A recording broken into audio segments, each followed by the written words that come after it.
This is Empowered Women series. In Empowered Women series, we have one-on-one conversations with inspiring women leaders to help you achieve your career dreams. In today's episode, we'll be speaking with Debbie Stanford-Kristiansen. She's one of the very rare ones. She's a woman CEO. We know that only 5% of CEOs are women. One of them is Debbie, and many of us want to be Debbie. Debbie has had an extensive career of being a high-level director, executive, and a leader in diverse of industries. From hospitality management to travel to entertainment, she has brought her core tenets that have made her successful in everything she did. Today, in our conversation with her, we are going to find out what are those core tenets, what helped her to be a successful CEO and a well-loved CEO. How can we be like her? Hi Debbie, thank you so much for making time for this conversation today. Listen, thank you so much. Honestly, it's fabulous that you're doing this. Really, it's wonderful. I have read a lot about you, and I know you did not choose this career. This career chose you. Many of us do get opportunities in our life, but not all of us are ready for it. How did you do it? How did you so comfortably enter a completely different industry? I completely agree, and to be honest, I wasn't prepared for this. I was in a very, very happy, stable career in Bahrain. I was running the exhibition and convention center. It was comfortable. I knew the product. I knew the country. I loved living and working there. So I spent most of my career in tourism, hospitality, and events. So entertainment was a completely new industry for me. Yes, of course, I love going to the movies, as everybody loves to go to the movies. But I never thought of it as a career, and I never thought that at that juncture in my career that an opportunity would come along with such a fantastic opportunity, but a challenge at the same time. See, in theory, we all know never say no to an opportunity, and a very few of us can actually follow that advice. How did you approach entering this new role or this new opportunity that you may not have been prepared for? What are a few things that helped you prepare for this new role? What prepared me? I think sometimes if you think too long and hard about something, you'll scare yourself off. You think, oh my goodness, no, I can't do that. And I just kept thinking, well, what if I don't try this, then I'm going to live with regret. And if it doesn't work out, then it doesn't work out. But if I don't try it, I won't be true to myself and who I am. And believing that things happen for a reason, challenges come for whatever reason, and opportunities. And I think, I mean, to be honest, if I'd really thought about it, I would have been absolutely terrified changing careers at that point in my life. But I didn't. I just thought, well, I was analysing a lot. And then I was thinking about synergies in my past career and how I could take some of that experience and translate that into the new challenge and opportunity. So I did spend some time to analyze and think, well, is this something that I can add value to?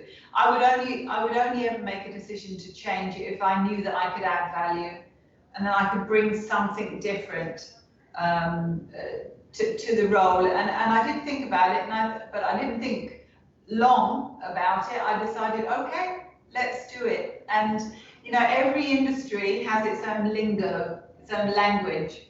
And I set myself a goal that I had 6 months to learn hard and fast. I'd have to learn from my colleagues because these people are all experts in the entertainment industry. And here was I coming in as the leader when I have no experience.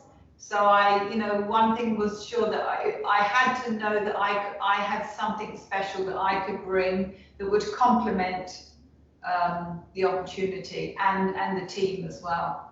I think a voice in my head that I have every time I think about different opportunities, from my mentor, actually, going right back to my 20s, when I was in a situation where at the last minute was told I was presenting to 300 people in Amman in Jordan. And I was young, I was inexperienced, I lacked confidence, and I have never been so terrified in my life. So I take myself back to that moment of fear, but that moment of happiness after I had achieved that speaker opportunity. The elation that I felt and the rush, the adrenaline rush. But I remind myself, listen, you went through that when you were absolutely vulnerable and hadn't prepared. So what have you got to lose? And look at how wonderful you'll feel if you're successful at it. So I always think back when I'm faced with something maybe a little bit scary or challenging, I think back to that point in time and think, dig deep and think, yes, you've done this before, and now you're more prepared, you're more mature, you've got experience, so it's not so terrifying as it was for me back then when I was put on the spot to do a presentation. So I think back, and that's a good grounding for me as well, to remember who I am and where I came from, where I'm at in this point in my career now. It's a great advice, Debbie. All of us in our lives, at some point or the other, we face a situation like that, and we conquer a difficult situation. And each one of us must have done it at least once in our career, even without realizing that we did it. And if we have done it once, we never realize that we can pull strength together to do it again. When you're looking for people in leadership positions, what do you look for? And how do you assess them? Passion. I need to know that someone is absolutely passionate about everything that they do, and that they're committed. That's what I look for. I look for that extra special something in people. I always say, if you're going to do something, do it with passion or don't do it at all. If you're not going to put your heart and soul into it and be committed from start to finish, then don't do it. Then don't do it. You said, don't try to be someone you aren't. Don't do it if you don't feel deeply passionate about something. That's a great advice, obviously. What is another crucial advice that you may give someone for a successful career? From a woman's perspective, don't try and be superhuman, because although we all think we're superhuman, we're not, and we are only capable of so much multitasking. So do what you do well, but don't try and stretch yourself, because, and again, that comes down to, I think it's women believing that they have to prove themselves all the time. I'll go back to when I had my daughter, and I thought I didn't want people thinking, oh, she's become a mum now, so she's not going to be as capable as she was before. But that was all in my own head. It wasn't what my chairman or my managing director thought. It was me, and it was the voice I was hearing in my head, and I felt I had to work above and beyond to the point of exhaustion to prove that I was capable. So I would say, you have to have balance in your life. It's important, but don't try and focus on being great at doing one thing. Don't try and be stretched here, there, and everywhere, because it's all that will end up is you end up burnt out, and then you end up exhausted, and then a multitude of things will happen, and you lose your confidence.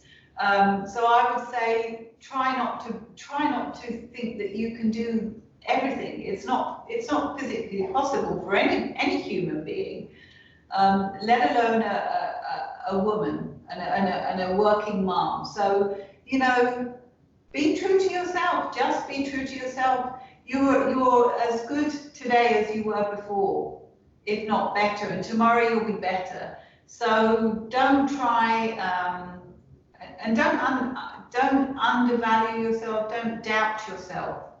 And I speak of this from experience because I've done all of this myself.